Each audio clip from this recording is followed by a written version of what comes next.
This business and industry is not going away. OpenAI is a super agent. We've covered the Mark Zuckerberg interview on Joe Rogan, where, amongst other things, he mentions that they won't be needing the mid-level software engineers anymore. They will be replaced by AI. By the way, since then, it looks like they're cutting 5% of their staff. According to a company-wide memo obtained by Bloomberg, the Facebook owner is cutting around 5% of its staff. And interestingly, the directive is already in tension with what Zuckerberg told podcaster Joe Rogan last week about how the company was looking to replace mid-level engineers with AI. So it looks like this is aimed at low performers, but we'll see if those people get replaced or if AI will sort of pick up the slack. We also covered OpenAI's economic blueprint that lays out kind of like the way forward for US to maintain its sort of dominance in AI. Sweeping changes across exports, national security, even education. And they did mention that Sam Altman will be going to Washington, D.C. on January 30th to preview the state of AI advancement and how it can drive economic growth. Part of this meeting will probably be trying to install or agree on some portions of this blueprint. And that's where this article comes in. So it's Axios.com, behind the curtain, coming soon, PhD level super agents. Looks like some of the stuff that is going to be discussed, that's going to be presented, some of it might have been leaked to the public.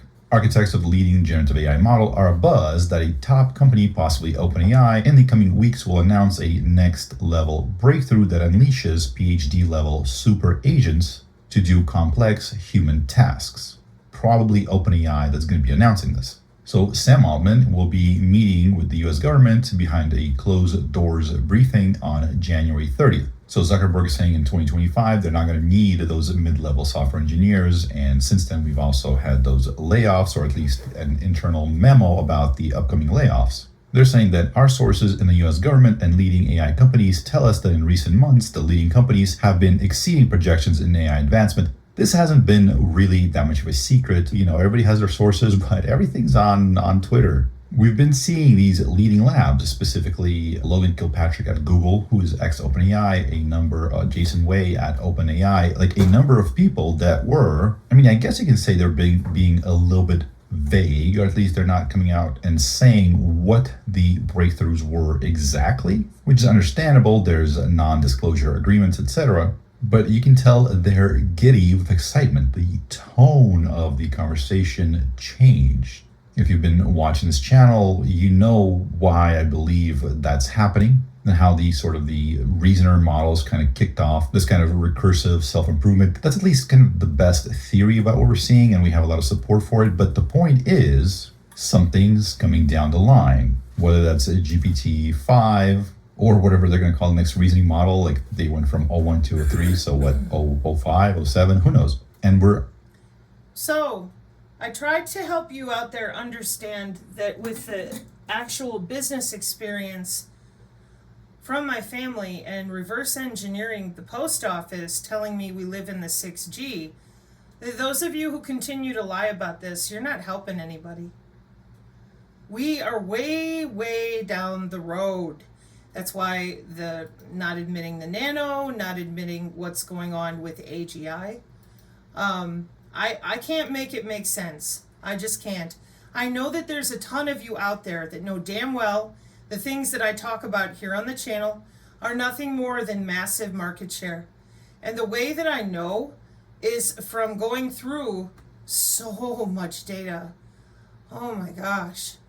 You people with your cloud security, min hash based authentication, tokens, tokenized economy, all of this, combining the LoRaWAN and near NB nanobio, I think, for edge to cloud. Hang on. Yeah, you.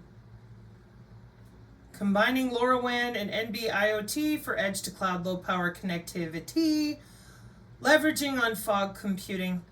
Low power wide area networks play crucial roles in the implementation of your narrowband Internet of Things. It's kind of like your near field channel. It's right on top of you. Multi-protocol gateways, demodulation, message queue telemetry transport protocol over that narrowband. That's why I get mad at those of you who screech about not being able to sniff your own packets. You don't even ask the right questions. Just so we're clear. Hybrid LoRaWAN solutions proposed with a number of communication techniques. However, most examples in the literature mainly leverage the long-range physical layer, LoRa, without implementing a full LoRaWAN infrastructure. An obvious integration is the one with BLE, Bluetooth Low Energy, thus combining low power, local area, and wide area connectivity. BLE was employed to set up local data transmission among nodes that were integrated in LoRa clusters, while BLE connectivity was seen as a local area extension of a LoRa network. Finally, an integration at the physical layer between the two technologies was proposed. In parallel with LoRa, narrowband Internet of Things was also integrated with BLE. You're still telling people that these MAC IDs are some sort of what exactly? There's the wake up radio from our other bingo paper with your towards the terahertz networks. The nano landing on the skin as smart dust and then talking to the nano that's moving inside the body. Yeah. So the sensor nodes versus the forwarding versus the cloud. This network allows for bi-directional transmissions. Indeed, the devices with the sensor nodes layer can be equipped with sensors and or actuators. Therefore, users may issue commands to be executed by the nodes on the basis of what they sense within the deployment environment. Yeah, it's a remote literally to your central nervous system, your bloodstream, your intracardiac network. And it's been around since 1996. Interbody communication, personal area network. You're still telling people they need to wait on the aliens. It's great. So, vulnerabilities in fog and edge computing from architectural perspectives, so that we can talk about your FEC fog edge computing systems.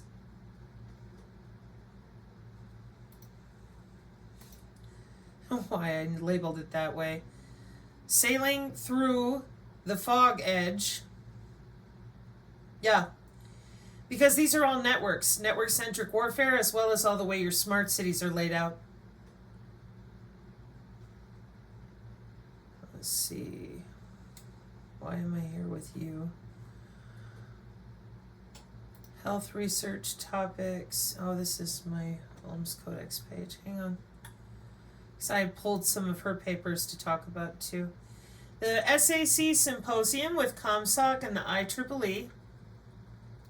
2025, right? Hang on. June 8th through the 12th, 2025, Montreal, Quebec, Canada.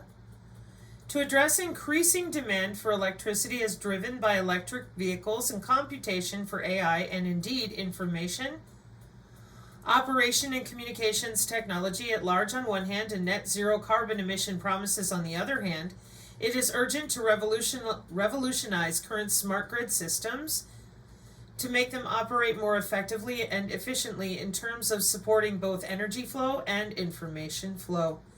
This involves not only recently emerged machine-type communications and vehicle-to-grid, grid-to-vehicle communications, pardon my nose, but also new techniques as introduced by modern AI technologies. Due to the high degree of heterogeneity, complexity, ultra-reliability, and security of modern smart grid systems, there are still many challenges ranging from smart grid system architecture, communication protocols, resource allocation algorithms, networking testbeds, and field trials.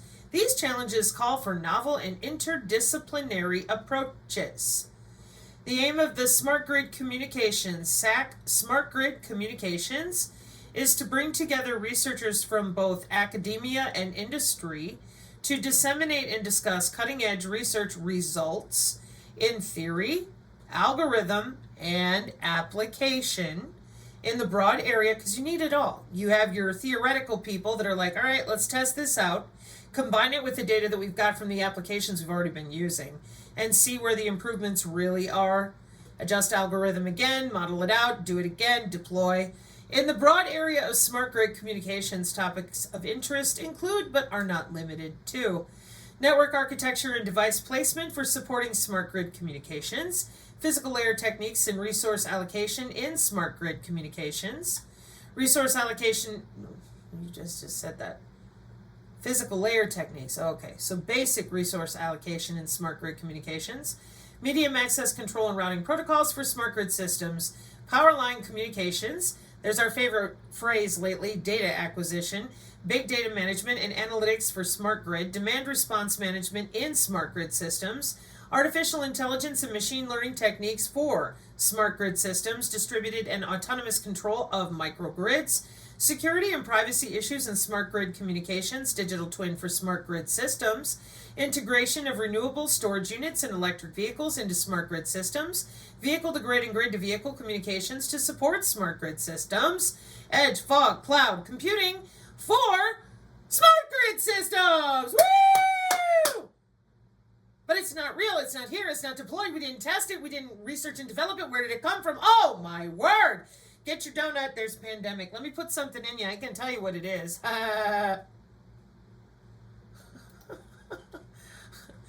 Quiet over there. Yeah, I know, because I'm reading. Oh, okay. Stop reading, Sabrina.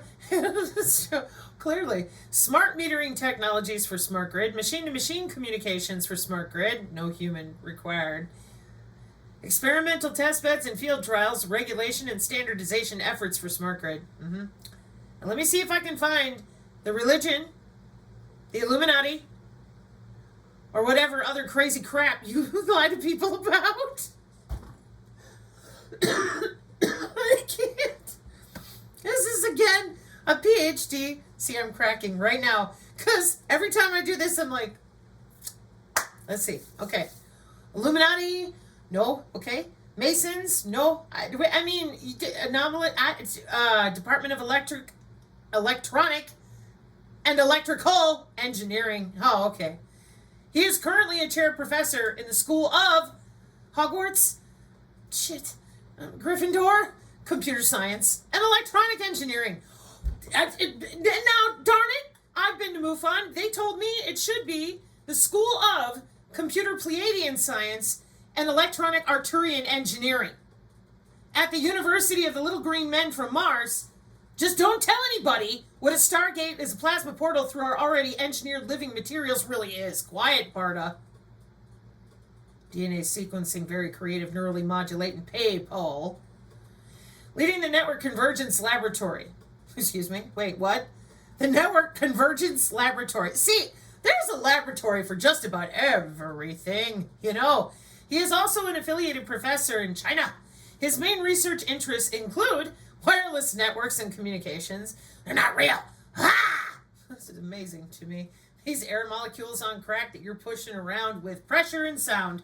And you keep telling people, we're going to Hogwarts, it's magical, and we play D&D. I'm a scientist, and I play really good D&D.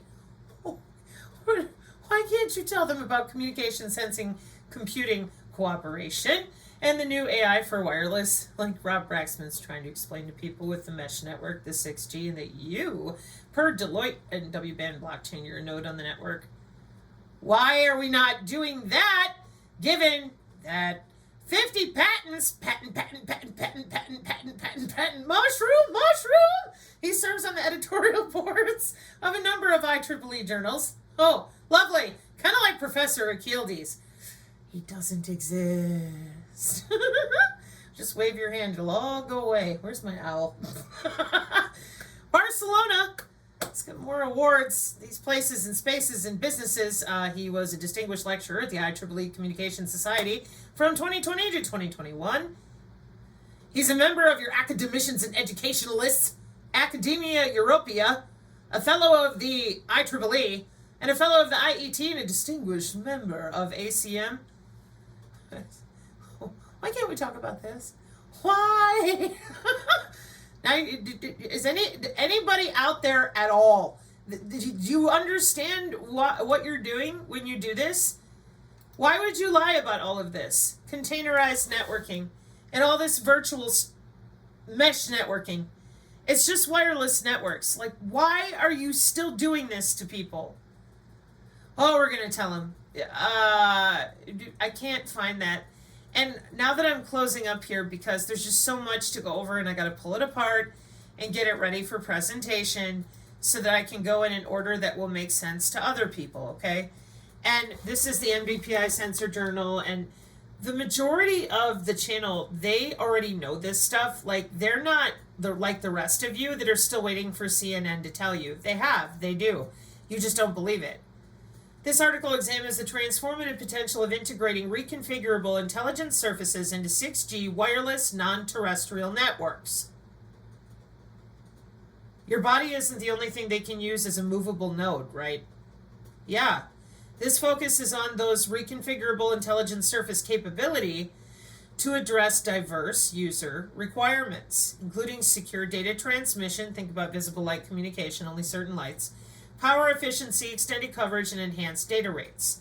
The paper delves into the synergy between the reconfigurable intelligence surfaces and non-terrestrial networks, emphasizing those are wireless sensor networks or objects that are plasma floating along. I'm not kidding.